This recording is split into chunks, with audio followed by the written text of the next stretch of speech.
Hello everyone, the Nerdy Steve here, and today I will be featuring a mono-white vehicle deck in Standard. The list is in the description below.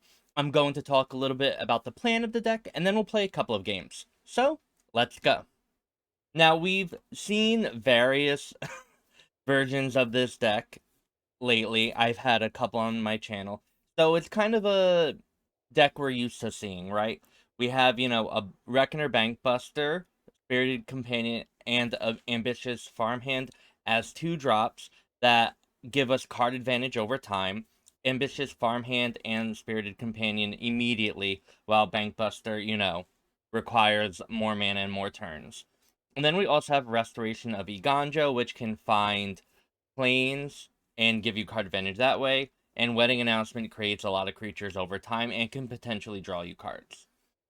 And then we have Surgehacker Mech as kind of like the card that makes this deck different from other previous white versions that we've had.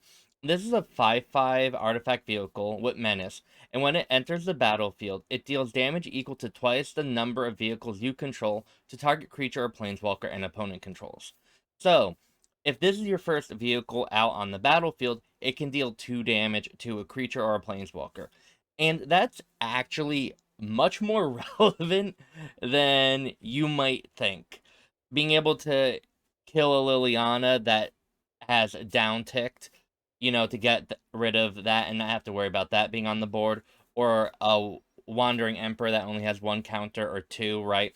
There are a lot of planeswalkers that can have a very low amount of loyalty, and Surgehacker Mech being able to get rid of it, which is something that, these white slow control decks can have problems doing. So the mech being able to do that without needing to attack is a very, very relevant thing to do.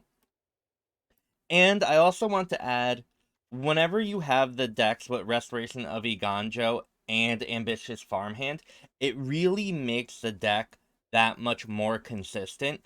Being able to keep maybe a 2-land hand with the Ambitious Farmhand and a Restoration of Eiganjo, knowing that you're going to then get your 3rd and 4th land drop is just such a it allows you to keep so many hands you normally wouldn't be able to, and it's such a really good benefit to these decks, right? And then we also have Farewell as our top end, and main deck Farewell can really, really do absolute wonders in this metagame where a lot of decks, want to have a lot of enchantments like Wedding Announcement, or, Fable Breakers or Fight Rigging, or, there are some decks that build up tons of creatures with like reanimating a Titan of Industry very early. And Farewell just has the ability to, you just need to survive a turn or two after your opponent has a really big board, and then you just say goodbye to it all, and then you can rebuild with this deck. And you can rebuild very, very easily. I do want to note that this is a deck that I got the list from online, like I normally do, and this is a best of 3 list. So the Crystal Grotto, there's only 1 non-white mana in this deck, and it is the kicker of Runic Shot in the sideboard, but otherwise this deck is mono-white. And so the Crystal Grotto is basically and enters the battlefield scry 1, and honestly, it doesn't feel that bad, mainly because, as I mentioned before, with the Ambitious Farmhand and Restoration of Eiganjo, you're never really running low on white mana, so the Crystal Grotto feels kind of free, and it hasn't really messed me up yet, so it's fine, but I can easily see that becoming planes if that's something you're concerned about or worried about. Now, with all that being said, let's go see how this deck plays. Also, if you haven't already, you should totally like, comment, and subscribe. That's a great way to help support me and this channel. If you have any deck suggestions, please let me know. I am always looking for more things to play. And I have a Twitch if you want to watch me play live Magic. And I have a Metafy if you're interested in coaching. Those links are down below. Now, thank you for watching, and let's play some games. Okay, we will keep this hand, and we have Companions into Wedding Announcement, which should be very, very good. Hopefully.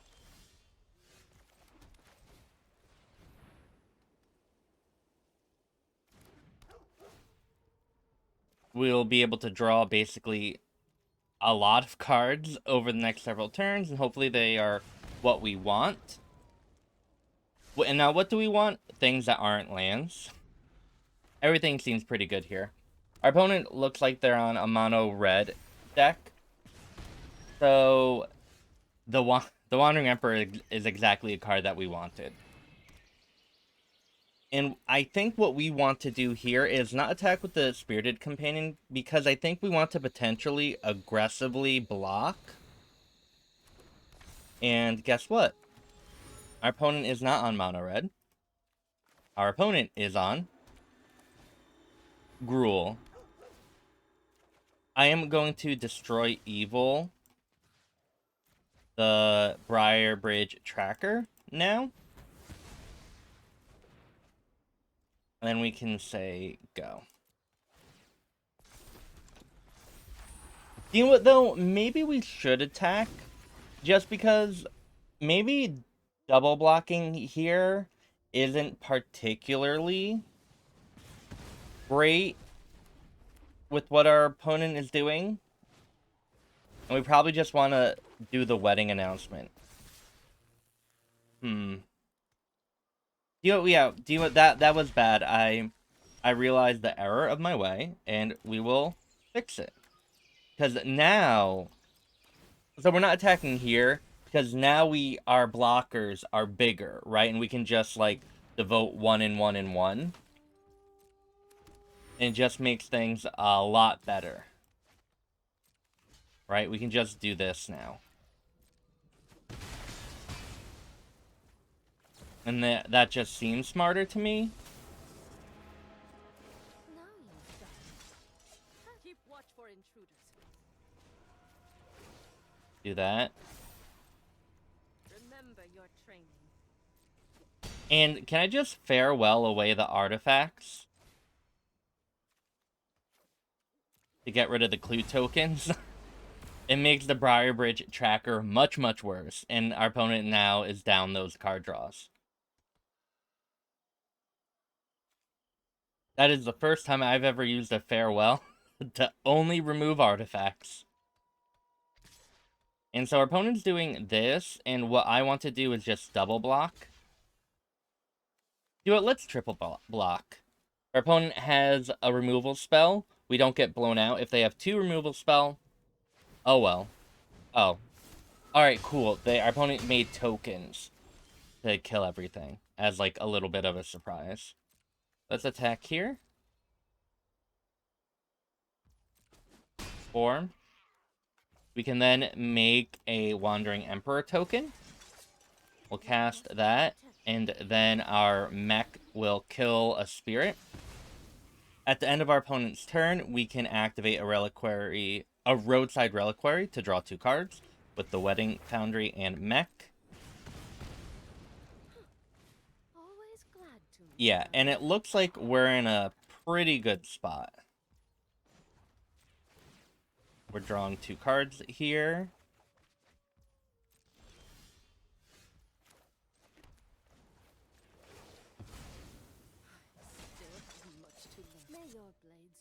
Oh, that was a crew 4, my bad. That's still fine.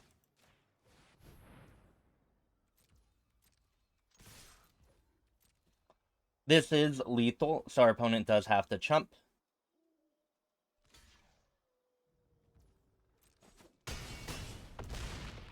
Now, they are at 3, and I will be very impressed if we can lose here.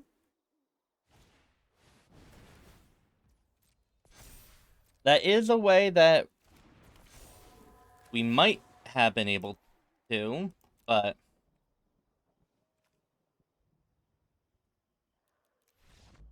GG. Rank 20. Okay. This is not a particularly exciting hand. And if our opponent is an aggressive deck, that... ouch. I will Crystal Grotto, and I think I want to scry to the bottom.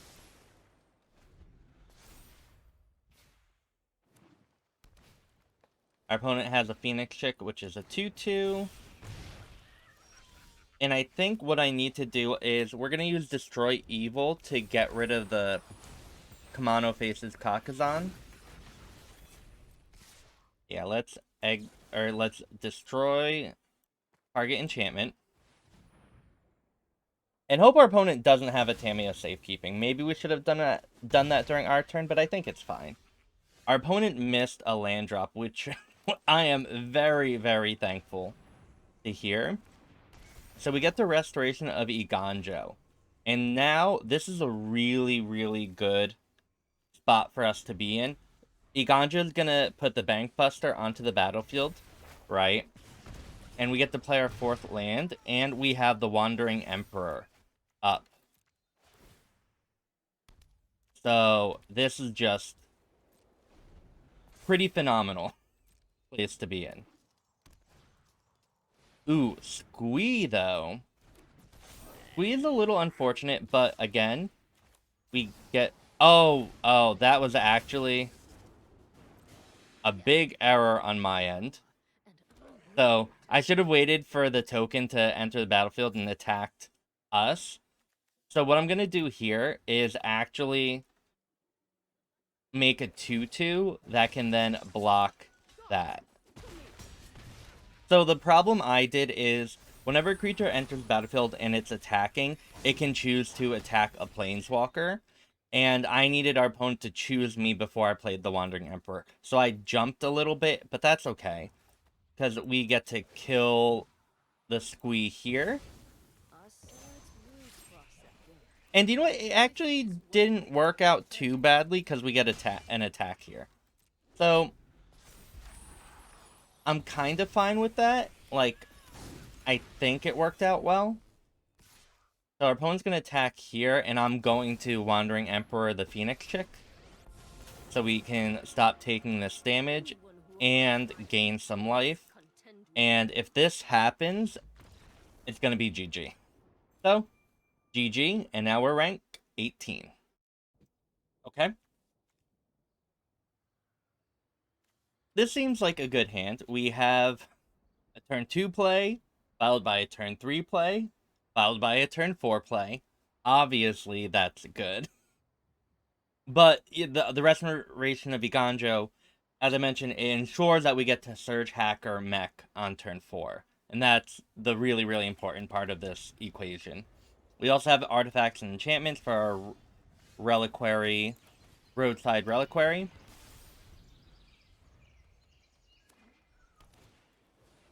Twin Blade Geist. Interesting.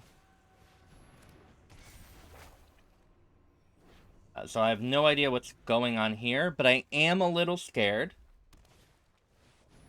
Oh. Opponent got a lot of treasure there. So we can discard to the Grotto. It will enter the battlefield. We get to scry. We don't need another land.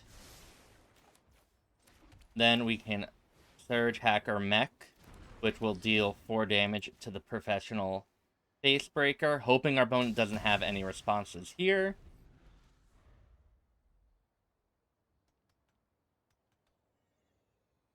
And now I have no idea what our opponent is doing, quite frankly. Whenever another samurai or warrior you control attacks alone, it gains lifelink. Okay. Again, we do not care about this. I mean, we kind of care. I think it is best for us to Wedding Announcement here. And then we just say go. Right now, we have a bunch of interactive spells. If our opponent makes a creature really, really big, we can destroy evil. Otherwise, we can march it. But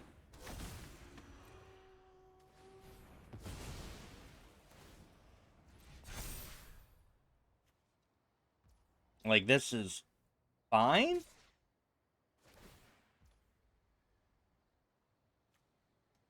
It gains lifelink until end of turn. But this is a 4/4 creature with lifelink, so we can crew. And we have a 5/5 creature that we can then block.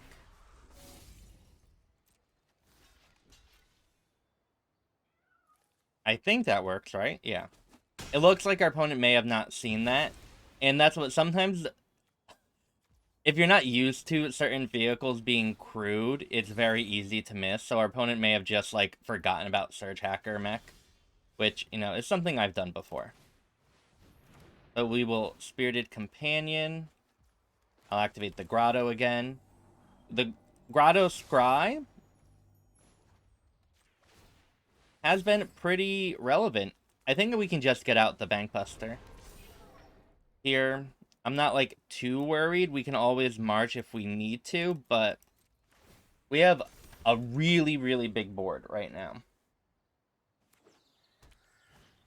Wedding announcement, okay.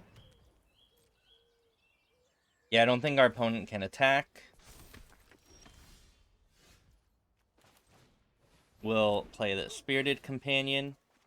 Probably need to be a little more careful and make sure our Crystal Grottos tap. Do I want to attack for 5? This does have Menace if we crew 4, but I don't think we need to yet. And maybe I'm not being as aggressive as I should, but now where we get to draw a bunch of cards. Ooh, Elspeth Resplendent. Okay. I think we'll be fine here, because whatever opponent does, we can kill. Yeah.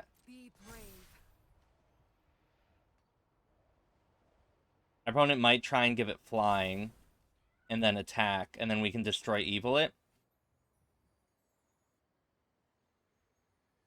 And then we just have a bunch of stuff going on with our Reckoner Bankbusters, which I kind of like.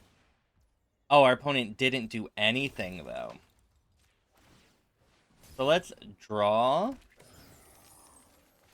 a bunch and figure out... Oh, didn't I say we wanted to be careful with our Crystal Grottos? So don't make the same mistake I did, everyone. Okay?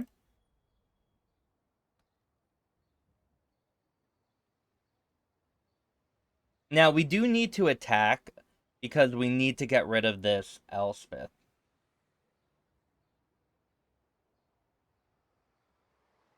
So what I want to do is we can white an March of the Otherworldly Journey, pay 2 to get rid of the Intrepid Adversary. Now everything is much less, what's the word? Scary. We can crew with that. Crew with that.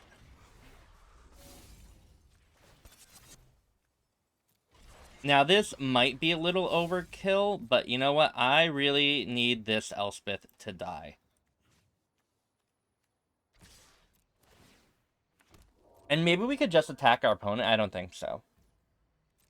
But yeah, no, I don't hate this. It's fine. Well, these streets are rough. We can 1, and then this. We have a plains. You say go.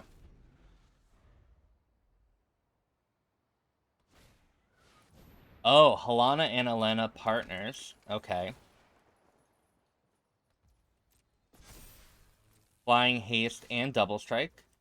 Let's Eiganjo it.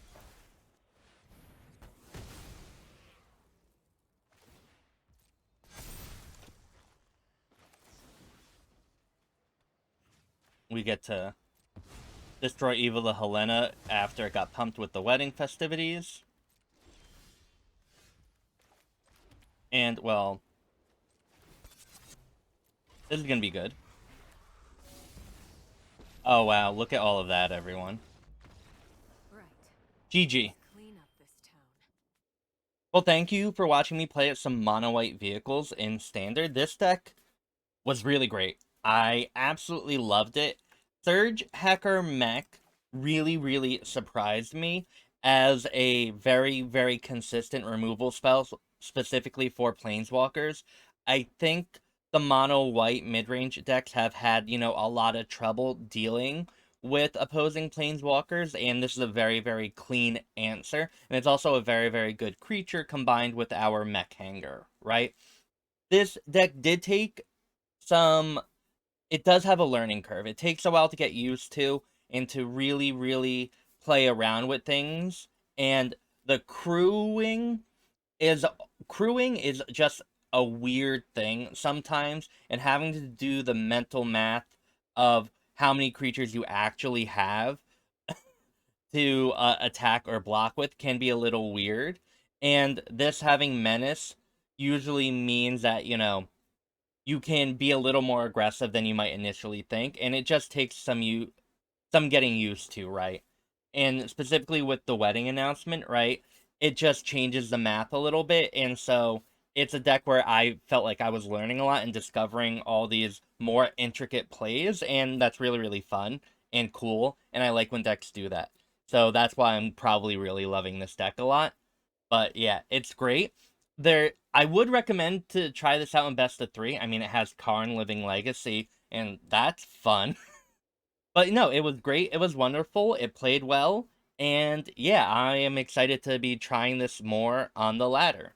With all that being said, if you haven't already, you should totally like, comment, and subscribe. You can also watch me stream live at twitch.tv/thenerdysteve. You might see me play this deck there. I also have a Metafy where I do coaching, and all those links are down below. With that being said, I hope you have a wonderful morning, afternoon, or evening, wherever you are, and thank you so much for watching. Bye.